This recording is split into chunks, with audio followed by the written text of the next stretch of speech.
Hello বন্ধুরা, আজকে আমি এক্সপ্লেন করতে যাচ্ছি সম্প্রতি রিলিজপ্রাপ্ত অনিল কাপুরের অভিনীত সুবেদার মুভিটি। তাহলে চলুন ভিডিওটি শুরু করা যাক। মুভির শুরুতেই আমরা দেখি কিছু লোক একটি ট্র্যাক্টর করে শহরের দিকে আসছে। হঠাৎ করেই তাদের ট্র্যাক্টরের টায়ার পাংচার হয়ে যায়। সেখানে একজন বন্দুকধারী লোকও ছিল, তবে এই বন্দুকধারী লোকটি কে সেটা আমরা পরেই জানতে পারবো। তার আগে গল্পটি ফ্ল্যাশব্যাকে চলে যায়। ফ্ল্যাশব্যাকে আমরা দুটি ছেলেকে দেখি যারা স্কুল থেকে বাড়ি ফিরছিল। বাড়ি ফেরার পথে তারা পাশের একটি নদীর কাছে যায় এবং সেখানে নেমে গোসল করতে শুরু করে। কিছুক্ষণ গোসল করার পর হঠাৎ দেখা যায় দুই ছেলের মধ্যে একজন ছেলে আর নেই। তখন বোঝা যায় যে ছেলেটি নদীতে ডুবে গেছে। সেই ছেলেটির নাম ছিল মান্নু। 3 দিন পর্যন্ত তার লাশের কোনো খোঁজ পাওয়া যায়নি, কিন্তু 3 দিন পর তার লাশ নদী থেকে ভেসে ওঠে। এটা দেখে তার মা ভেঙে পড়ে এবং খুব কান্না করতে থাকে। এখানে আমাদের জানানো হয় যে শুধু মান্নুই নয়, প্রতি বছর প্রায় 17 জন শিশু এই নদীতে ডুবে মারা যায়। এর পেছনে একটি বড় কারণও দেখানো হয়।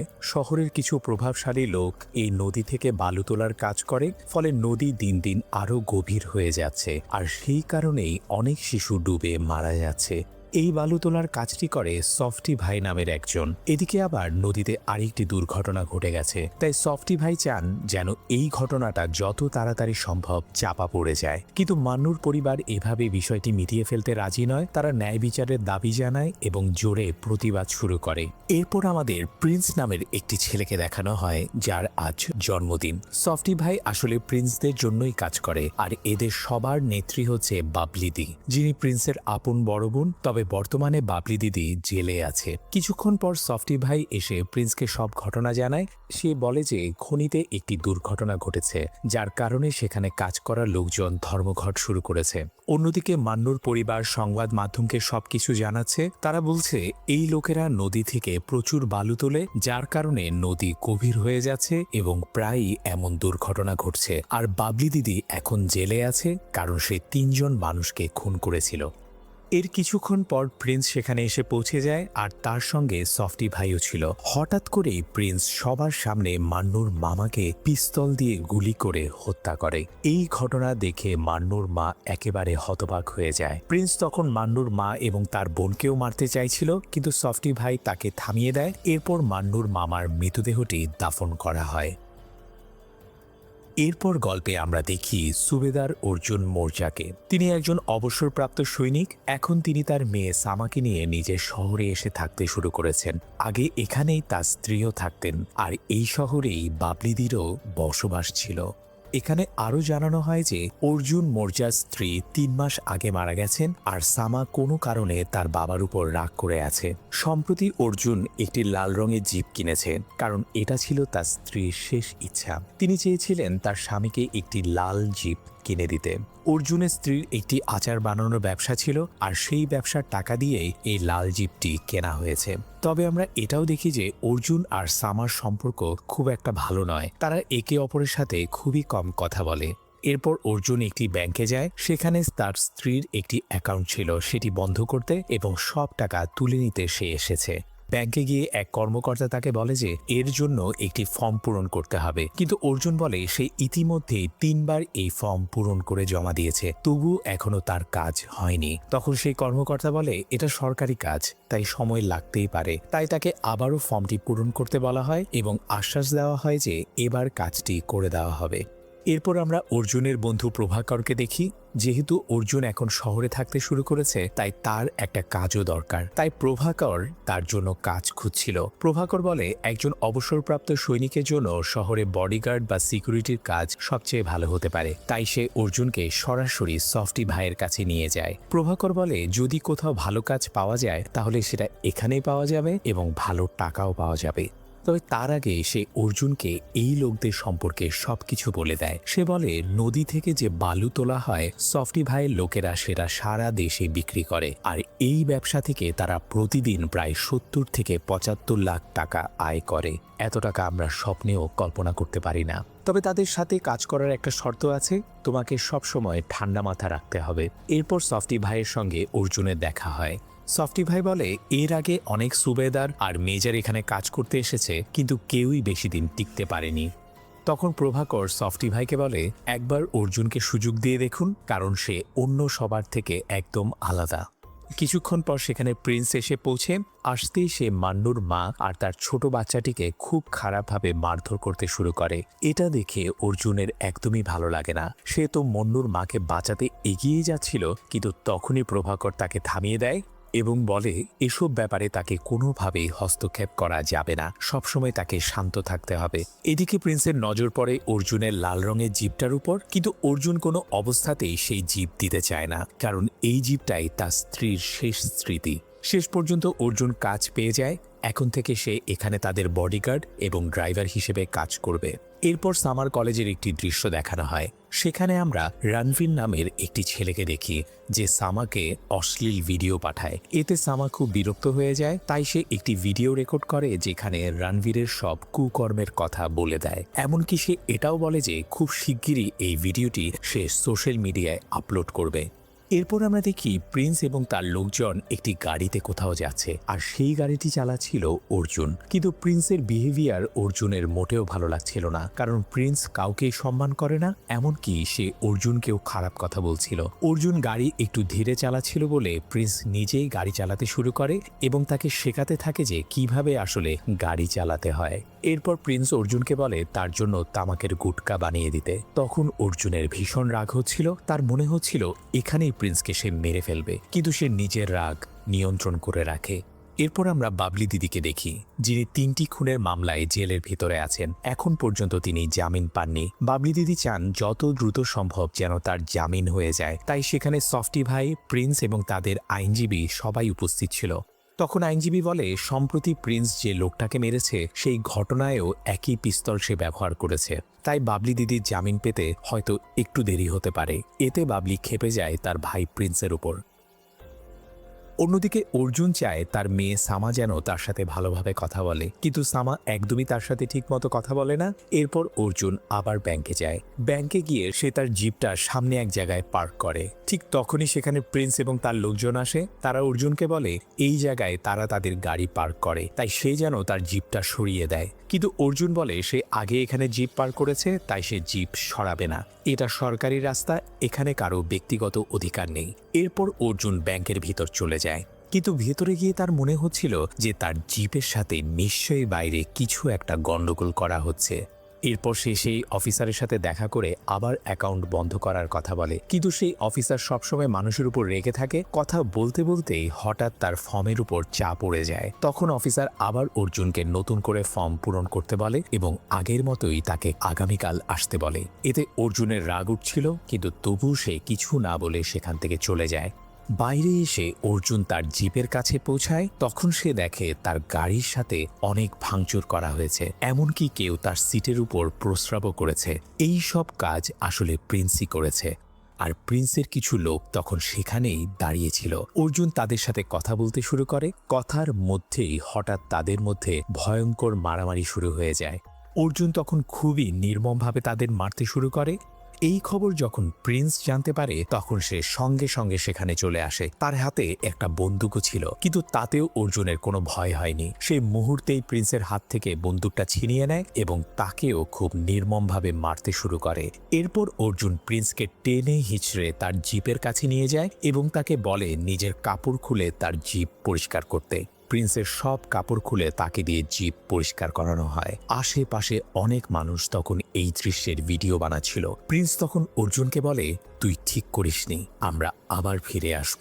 তখন অর্জুন তাকে নিজের ঠিকানা বলে দেয় এবং বলে যদি ঠিকানা না খুঁজে পাস তাহলে আমার এলাকায় গিয়ে শুধু বলবি আমি সুবেদার মোচ্ছারের বাড়িতে যেতে চাই, লোকেরা নিজেরাই তোকে আমার বাড়ি পৌঁছে দিবে। এরপর আমরা আবার কলেজে ফিরে যাই। সেখানে রণবীর একটি অ্যাসিডের বোতলে পানি ভরে নিয়ে আসে, কারণ সামা তাকে ভিডিও আপলোড করার হুমকি দিয়েছিল। তখন রণবীর সামার মুখে সেই পানি ছুঁড়ে মারে এবং বলে এবার তো পানি ছিল, কিন্তু পরের বার এটা অ্যাসিডও হতে পারে, তাই ভিডিও আপলোড করার চেষ্টা করবি না। কিন্তু সামা এত সহজে ভয় পাওয়ার মেয়ে নয়। কিছুক্ষণ পর সেখানে সামার বয়ফ্রেন্ড রাজান এসে যায় এবং রণবীরের সাথে ঝগড়া শুরু করে। তখন সামা রাজানকে বলে এই লড়াইটা আমার, তুমি এর মধ্যে আসবে না।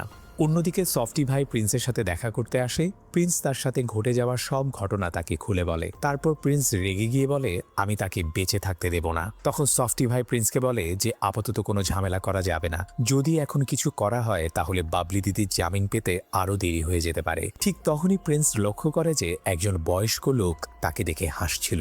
এটা দেখে প্রিন্স তার কাছে যায় এবং তাকে খুব নির্মমভাবে মারধর করতে শুরু করে। এদিকে অর্জুন তখন নিজের বাড়িতে পৌঁছে গেছে। সেখানে গিয়ে সে লক্ষ্য করে যে প্রিন্সের বন্দুকটি তার কাছেই রয়ে গেছে। আসলে সেটা ছিল একটি রূপার তৈরি বিশেষ বন্দুক। এরপর অর্জুন সব ঘটনা প্রভাকরকে জানায়। প্রভাকর তখন তাকে বলে যাদের সঙ্গে তুই ঝামেলা করেছিস তারা কিন্তু ভালো মানুষ না, তোকে খুব সাবধানে থাকতে হবে। অর্জুন তখন বলে আমি বুক পেতে গুলি খেতে পারি, কিন্তু এমন লোকদের অপমান আমি কখনো সহ্য করতে পারবো না। প্রভাকর আবারও তাকে সতর্ক করে দেয়। সে বলে যাদের সঙ্গে তুই লড়াই করে এসেছিস তারা খুবই খারাপ মানুষ, তারা মুহূর্তের মধ্যে যে কোনো কিছু করতে পারে, তাই এখন তোকে অনেক বেশি সতর্ক থাকতে হবে। এরপর অর্জুন প্রভাকরকে তার মেয়ে সামা এবং তার স্ত্রীর কথাও বলে। সে বলে জীবনের 25 বছর সে সেনাবাহিনীতে কাটিয়েছে, কিন্তু সে তার পরিবারকে তেমন সময় দিতে পারেনি। তখন সে তার স্ত্রীকে খুব মনে করতে থাকে। তার স্ত্রী সবসময় তাকে খুব ভালোবাসত এবং তাকে খুব মিস করত, কিন্তু তখন অর্জুনের কাছে সময় ছিল না। আর আজ তার কাছে সময় আছে, কিন্তু তার স্ত্রী আর বেঁচে নেই। অন্যদিকে প্রিন্স ঠিক করে যে তার আজকের অপমানের প্রতিশোধ নিতেই হবে। সে খুব রেগে আছে এবং প্রতিশোধ নেওয়ার জন্য সে যে কোনো কিছু করতে পারে। সেই রাতেই হঠাৎ অর্জুনের বাড়ির বাইরে কিছু লোকের শব্দ শোনা যায়। অর্জুন বাইরে গিয়ে দেখে 2-3 জন ছেলে মোটর বাইকে করে এসেছে। আসলে তারা ছিল রণবীর এবং তার বন্ধুরা, যারা সামাকে বিরক্ত করতে এসেছিল। এই ব্যাপারটা অর্জুনও বুঝে যায়। তখন অর্জুন প্রথমেই সামার নিরাপত্তা নিশ্চিত করে। সে দেখে সামা তার ঘরে শান্তিতে ঘুমাচ্ছে। এরপর অর্জুন ঘরের ভেতরে বসে থাকে এবং অপেক্ষা করতে থাকে কখন তারা ঘরে ঢোকার চেষ্টা করবে। কিন্তু রাত কেটে সকাল হয়ে যায়, তবু তারা ঘরে ঢোকে না। সকালবেলা যখন সামার দরজা খুলে বাইরে আসে, তখন হঠাৎ কেউ তার মুখের দিকে একটি বোতল ছুঁড়ে মারে। তবে এবার সেটা রণবীরের লোকেরা নয়, বরং প্রিন্সের লোকেরা ছিল। অর্জুন পুরো ঘটনাটা দেখে ফেলে এবং ভাবতে থাকে কিভাবে এদের উচিত শিক্ষা দেওয়া যায়। অন্যদিকে সামাও ঠিক করে যে সে রণবীরকে একটি শিক্ষা দেবেই। তাই সে সরাসরি রণবীরের বাড়িতে চলে যায়। সেখানে গিয়ে সে তার পরিবারের লোকদের সাথে দেখা করে এবং বলে তোমাদের ছেলে কি ধরনের কাজ করেছে সেটা একটু পরেই তোমরা জানতে পারবে, কারণ 1 ঘন্টা পর আমি এই ভিডিওটা আপলোড করে দেব। এটা শুনে রণবীর খুব ভয় পেয়ে যায় এবং সামাকে ভিডিও আপলোড না করার জন্য অনুরোধ করতে থাকে। এদিকে প্রিন্স এবং সফটি ভাই বাবলি দিদির সাথে দেখা করতে জেলে যায়। সেখানে বাবলি দিদি জানতে পারে যে তাদের পৈতৃক বন্দুকটি এখন আর তার কাছে নেই, বরং সেটা হারিয়ে গেছে। তখন বাবলি দিদি প্রিন্সকে বলে এই বন্দুকটা আমার বাবা রূপা দিয়ে বানিয়েছিলেন, এটা তার শেষ স্মৃতি, যে কোনোভাবে আমার সেই বন্দুকটা ফেরত চাই। এরপর বাবলি দিদি প্রিন্সকে খুব বকাঝকা করে। সে বলে যেভাবে ওই সুবেদার তোকে অপমান করেছে তাতে তো তোর লজ্জায় ডুবে মরার কথা।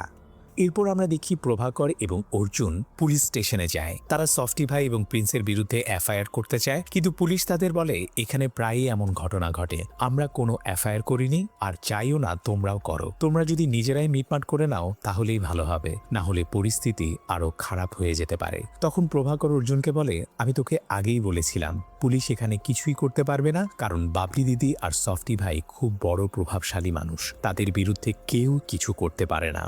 এরপর অর্জুন সেখান থেকে বের হয়ে যায় এবং তার জিপের কাছে যায়, কিন্তু সেখানে গিয়ে দেখে তার জিপের সামনে পেছনে অনেক গাড়ি পার্ক করা আছে, যার কারণে তার জিপ আর বের করা সম্ভব নয়। কিছুক্ষণ পর সেখানে প্রিন্স এসে হাজির হয়। সে জানতে পেরেছিল যে অর্জুন তাদের বিরুদ্ধে এফআইআর করতে এসেছে।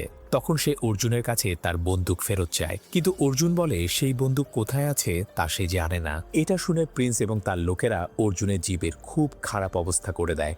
তারা ভাঙচুর শুরু করে, কিন্তু অর্জুন তখন কিছুই করে না, কারণ ঘটনাটা পুলিশ স্টেশনের সামনেই ঘটছিল। তবে প্রিন্সের লোকেরা সেখান থেকে চলে যেতেই অর্জুন তাদের পিছু নেয়। এরপর সে প্রিন্সের একজন সঙ্গী মুন্না ভাইকে খুব নির্মমভাবে মারধর করে। এই হামলাটা সে একটি পেট্রোল পাম্পে করেছিল, আর সেই পেট্রোল পাম্পে আগের দিনের সেই ব্যাংক অফিসার দাঁড়িয়েছিল, যে বারবার অর্জুনকে কাল আসবেন বলে ফিরিয়ে দিচ্ছিল। তখন অর্জুন সেই অফিসারের কাছ থেকে গাড়ির চাবি নিয়ে তার গাড়িতে একটি বড় স্ক্র্যাচ করে দেয়। পরে যখন অফিসার তার চাবি ফেরত চাইছিল, তখন অর্জুন তাকে বলে কাল এসে নিয়ে যাবেন। অন্যদিকে সামা সেই ভিডিওটি কলেজের প্রিন্সিপালকে দেখিয়ে দেয়। ভিডিওটি দেখে প্রিন্সিপাল খুব রেগে যায় এবং রণবীরকে কঠোরভাবে বকাঝকা করে। এমনকি সে রণবীরকে বলে যে পরের দিন তার অভিভাবকদের কলেজে নিয়ে আসতে হবে। কিন্তু প্রিন্সিপাল সাথে এটাও বলে যে এই ভিডিওর কারণে কলেজের নাম খারাপ হতে পারে, তাই সে চায় সামা যেন ভিডিওটা ডিলিট করে দেয়। কিন্তু সামা বলে সে কোনোভাবেই এই ভিডিও ডিলিট করবে না। এদিকে সামার বয়ফ্রেন্ড রাজনও তাকে ভিডিওটা ডিলিট করতে বলে, কিন্তু সামা তার কথাও শোনে না। তখন রাজন তার হাত ধরে ফেলে। দূর থেকে এই পুরো ঘটনাটা অর্জুন দেখে ফেলে। এটা দেখে তার মনে হয় হয়তো এই ছেলেটাই সামাকে বিরক্ত করছে। তখন অর্জুন খুব রেগে গিয়ে রাজনকে নির্মমভাবে মারধর করে। এতে রাজনের মাথায় গুরুতর আঘাত লাগে এবং সে মারাত্মকভাবে আহত হয়ে যায়। পরে যখন সামা জানতে পারে যে তার বাবা রাজনকে খুব খারাপভাবে মেরেছে এবং পুলিশও তাকে ধরে নিয়ে গেছে, তখন সে দ্রুত পুলিশ স্টেশনে যায়। সেখানে গিয়ে সে দেখে প্রভাকর আঙ্কেলও উপস্থিত আছেন। সামা তার বাবাকে বলে, তুমি কি জানো তুমি কি করেছ? রাজন আমার খুব ভালো বন্ধু, সে আমার প্রতিটা খারাপ সময়ে আমার পাশে থাকে, আর আজ তুমি তাকে এত মেরেছ যে তার মাথায় গভীর আঘাত লেগেছে। তখন অর্জুন প্রভাকরকে বলে সে যেন সামাকে বাড়ি নিয়ে যায়। অন্যদিকে আমরা দেখি প্রিন্স এবং তার লোকেরা অর্জুনের বাড়িতে পৌঁছে গেছে। তারা আসলে সেই রূপার বন্দুকটি খুঁজতে এসেছিল, তাই তারা পুরো বাড়ি তছনছ করে ফেলে, সবকিছু ভেঙে ফেলে, কিন্তু তবুও তারা সেই বন্দুক কোথাও খুঁজে পায় না। পরের দিন সকালে দেখা যায় রাজনের পরিবারের লোকেরা কোনো এফআইআর করেনি, তাই অর্জুনকে ছেড়ে দেওয়া হয়। কিন্তু অর্জুন সরাসরি বাড়ি না গিয়ে প্রথমে হাসপাতালে রাজনের কাছে যায়। সেখানে গিয়ে সে রাজনের সাথে দেখা করে। তখন রাজন তাকে বলে, সামার সবসময় বলতো আপনি খুব রাগী মানুষ, কিন্তু আপনি এতটা রাগী সেটা আমি কখনো ভাবিনি। এরপর অর্জুন যখন বাড়িতে ফিরে আসে তখন তার চোখে পানি চলে আসে, কারণ তার বাড়ি পুরোপুরি তছনছ করে দেওয়া হয়েছে। এই বাড়িটা তার স্ত্রী খুব যত্ন করে সাজিয়েছিল, কিন্তু আজ সব কিছু ভেঙে ফেলা হয়েছে। অর্জুন বুঝতে পারে এই কাজ নিশ্চয়ই প্রিন্স আর তার লোকেরাই করেছে। এরপর অর্জুনের সাথে সামার দেখা হয়। সামা তার বাবাকে বলে, তুমি আজ যা করেছো সেটা খুব ভুল করেছো, আর সেদিনও তুমি যা করেছিলে সেটাও খুব ভুল ছিল। সামা তখন অতীতের একটা ঘটনার কথা বলে। সে বলে, যেদিন মায়ের অ্যাক্সিডেন্ট হয়েছিল সেদিন আমি তোমাকে অনেকবার ফোন করেছিলাম, কিন্তু তুমি একবারও ফোন ধরোনি। মা তখন রক্তে ভেসে যাচ্ছিল, আমি নিজেই তাকে স্ট্রেচারে করে হাসপাতালে নিয়ে গিয়েছিলাম। আমি আর মা দুজনেই খুব খারাপ অবস্থায় ছিলাম। আমি তোমাকে এত ফোন করেছি, কিন্তু তুমি একটা কলও ধরোনি। হয়তো মা আর আমি তোমার কাছে ততটা গুরুত্বপূর্ণ ছিলাম না। এত কথা বলার পর সামা সেখান থেকে চলে যায়। সে বলে এখন সে আর এই বাড়িতেই থাকতে পারবে না, তাই সে হোস্টেলে গিয়ে থাকবে। এরপর অর্জুন একা বসে ভাবতে থাকে যে এই সমস্যার এখানেই শেষ করা উচিত। তাই সে প্রভাকরের কাছে যায় এবং সিদ্ধান্ত নেয় প্রিন্স ও সফটি ভাইয়ের সাথে গিয়ে মিটমাট করার চেষ্টা করবে। যখন প্রভাকর এবং অর্জুন সেখানে পৌঁছায় তখনও প্রিন্স ঠিকভাবে তাদের সাথে কথা বলছিল না।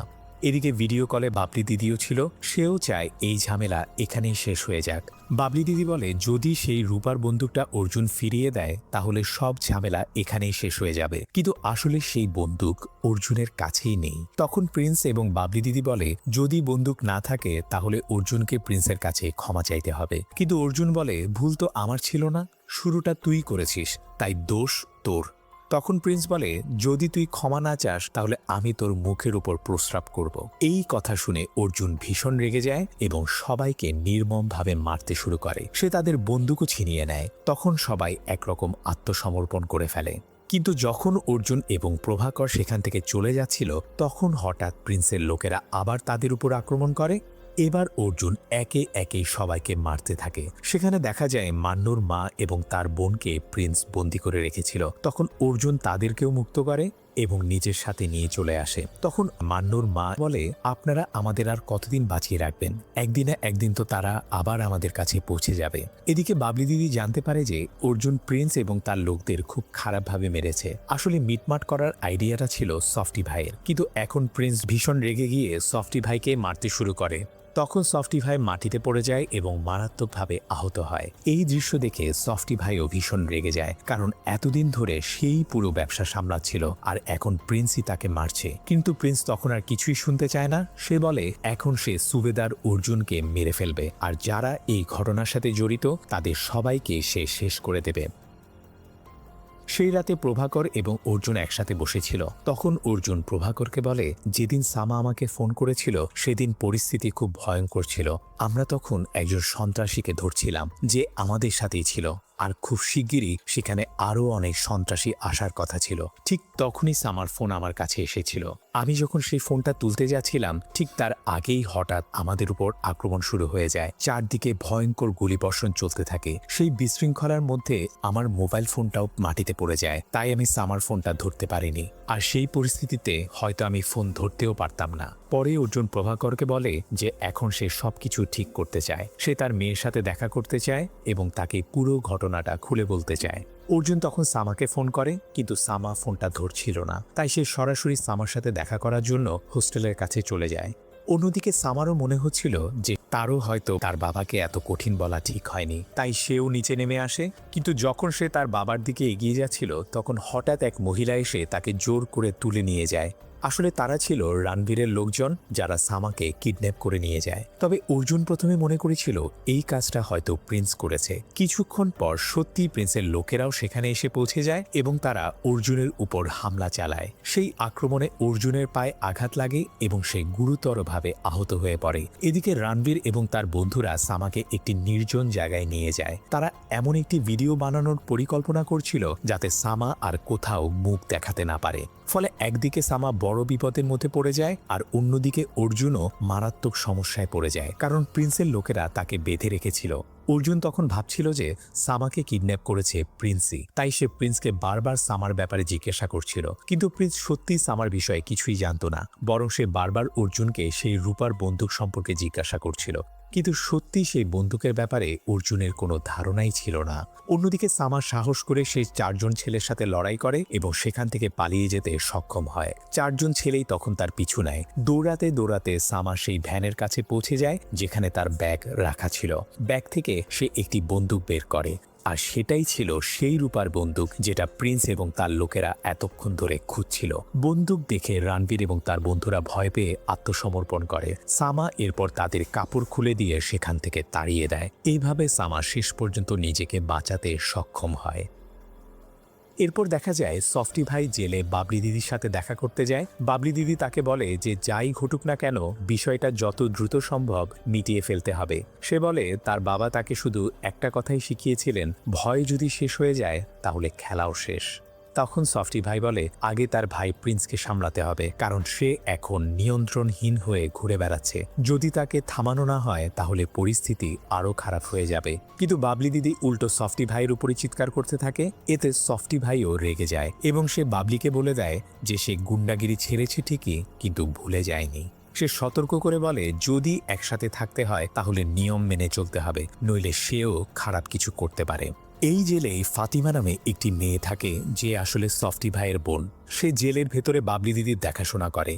এরপর প্রিন্স অর্জুনের মোবাইল থেকে প্রভাকরকে ফোন করে, কিন্তু প্রভাকর ফোনটা ধরে না, কারণ অর্জুন আগেই তাকে বলেছিল যেন সে কোনো ফোন না ধরে। ঠিক তখনই অর্জুনের ফোনে সামার কল আসে। প্রিন্স তখন সামাকে বলে যে তার বাবার দুর্ঘটনা হয়েছে, তাই যেন সে দ্রুত সেখানে চলে আসে। এরপর প্রিন্সের লোকেরা সামাকে নিয়ে আসে। সামার সেখানে এসে যখন তার বাবা অর্জুনকে সেই ভয়াবহ অবস্থায় দেখে তখন সে কান্নায় ভেঙে পড়ে, কারণ সত্যিই তখন অর্জুনের অবস্থা খুব খারাপ ছিল। কিছুক্ষণ পরে প্রভাকরের মনে সন্দেহ হয় যে বিষয়টা হয়তো খারাপ দিকে যাচ্ছে, তাই সে আবার অর্জুনের নম্বরে ফোন করে। কিন্তু ফোনটা এবার প্রিন্স ধরে এবং প্রভাকরকে বলে তুমি এখানে আসবে নাকি আমরা তোমাদের কাছে আসব। তখন প্রভাকর বলে তোমরা এখানে চলে আসো।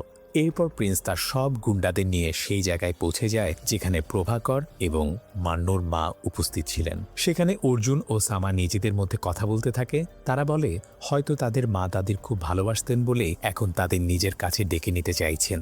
এরপর দেখা যায় প্রভাকর, অর্জুন এবং সামার অবস্থা খুবই খারাপ। প্রিন্স চাইলে যে কোনো সময় তাদের মেরে ফেলতে পারে। সেখানে একটি বড় গর্ত খোঁড়া হয় যেখানে মান্নুর মা এবং তার মেয়েকে দাফন করার পরিকল্পনা ছিল। তখন অর্জুন প্রভাকরকে জিজ্ঞাসা করে যারা সাহায্য করতে আসছে তারা আর কতক্ষণে পৌঁছাবে। প্রভাকর জানায় যে তাদের ট্রাক্টরের চাকা পাংচার হয়ে গেছে, তাই এখানে পৌঁছাতে তাদের প্রায় 10 মিনিট সময় লাগতে পারে।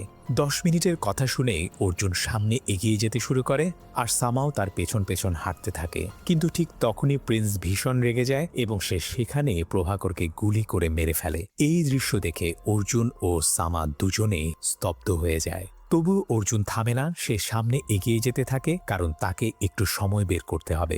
যখন অর্জুন সামনে যাচ্ছিল তখন প্রিন্স তার সাথে মারামারি শুরু করে, কিন্তু পাল্টা আঘাতে অর্জুন প্রিন্সকে বেশ মারধর করে। তবে শেষ পর্যন্ত প্রিন্সই অর্জুনকে নিজের কবজায় নিয়ে ফেলে এবং তাকে ভীষণভাবে আহত করে। এরপর প্রিন্স অর্জুনকে টেনে হিঁচড়ে আবার সেই জায়গায় নিয়ে আসে। ঠিক যখন প্রিন্স অর্জুনকে মারতে যাচ্ছিল তখনই সঠিক সময়ে সেখানে সুবেদার নানার এন্ট্রি হয়। সুবেদার নানা তার সাথে অনেক লোক নিয়ে এসেছিল যারা সবাই অবসরপ্রাপ্ত সেনা সদস্য। তাদের নিয়ে এখন একটি বড় দল তৈরি হয়েছে। তাই এখন প্রিন্স বা তার লোকেরা যদি সামান্য নড়াচড়াও করার চেষ্টা করে তাহলে এই সব সাবেক নেতারা মুহূর্তেই তাদের শেষ করে দেবে। অন্যদিকে জেলের একটি দৃশ্য দেখানো হয়, সেখানে জানা যায় যে বাবলি বিষ খেয়ে আত্মহত্যা করেছে, কিন্তু আসলে সেই বিষ তাকে দিয়েছিল ফাতিমা, তাও আবার সফটি ভাইয়ের কথায়। এরপর সফটি ভাই ফোন করে যে প্রিন্সের সাথেই থাকে। সফটি ভাই তাকে জানায় যে এখন পরিস্থিতি পুরো বদলে গেছে, তাই যেখানেই থাকো সেখান থেকে দ্রুত সরে পড়ো। তখন প্রিন্সের সাথে থাকা সব গুন্ডা সেখান থেকে পালাতে শুরু করে। এরপর অর্জুনের মুখোমুখি হয় প্রিন্স।